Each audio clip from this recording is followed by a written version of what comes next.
Alvin Stardust, who has died aged 72, changed his image to have the hit song My Coo Ca Choo and reinvented himself for a career in TV, theatre and again as a musician with his first album for 30 years. I was at a pub quiz once when one question was, which British singer was the joint winner of the Diamond Award for rock music alongside Michael Jackson? The answer was Alvin Stardust. If you were around in the 70s, then you would have seen his magnificently hummy display on Top of the Pops for his 1973 hit song My Coo Ca Choo, which went to No. 2 in the UK, selling 1.5 million copies, and was the best-selling single of 1974 in Australia.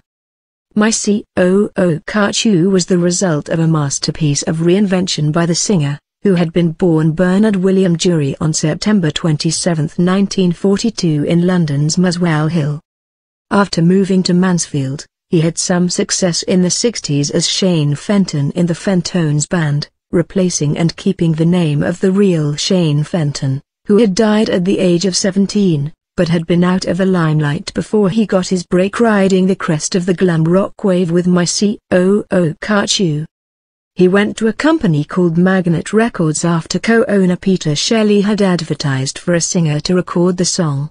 Then aged 31, Jewry, a flamboyant, blonde-haired musician, told them about his successes as Shane Fenton.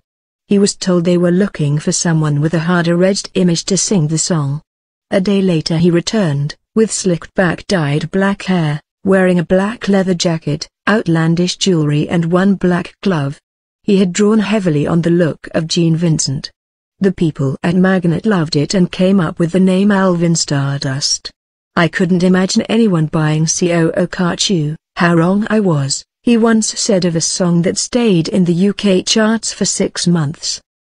Jewry/Fenton/Stardust was a popular man on the music circuit. When John Lennon of the Beatles heard about the success of My Coo Ca Choo, he said, "I'm so glad for Shane, he really deserves this success, he's a great bloke and performer."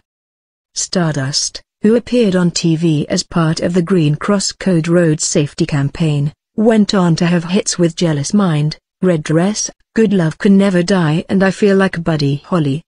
But when his music career waned again in the late 80s and 90s, he had another rebirth, as an actor on TV and in the theatre.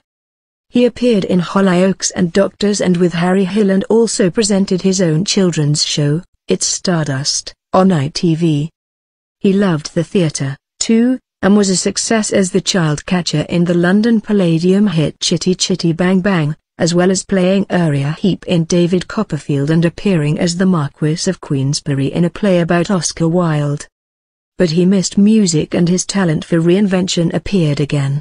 He was always a big jazz and country fan. He grew up on Ray Charles, Elvis Presley and B.B. King on the American Forces Network and Radio Luxembourg, and even in his 70s would appear at events such as the Chichester Real Ale and Jazz Festival. Sadly, he died just as his new album Alvin, Conrad Records, was due for release. The 72-year-old was proud of his first album since 1984, saying, "Alvin is a new and exciting departure for me and I'm immensely proud of the finished product and the amazing work of Richard Scott and Scott Ralph of Daft Dog Productions in recording and producing it." Stardust, who had recently been diagnosed with metastatic prostate cancer, died at home with his wife and family around him today. He had been due to perform songs from the new album at Butlin Skegness next week. And what's Alvin the album like?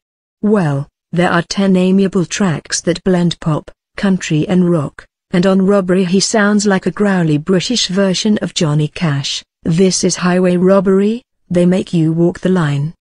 A fitting finale for our own Man in Black, perhaps.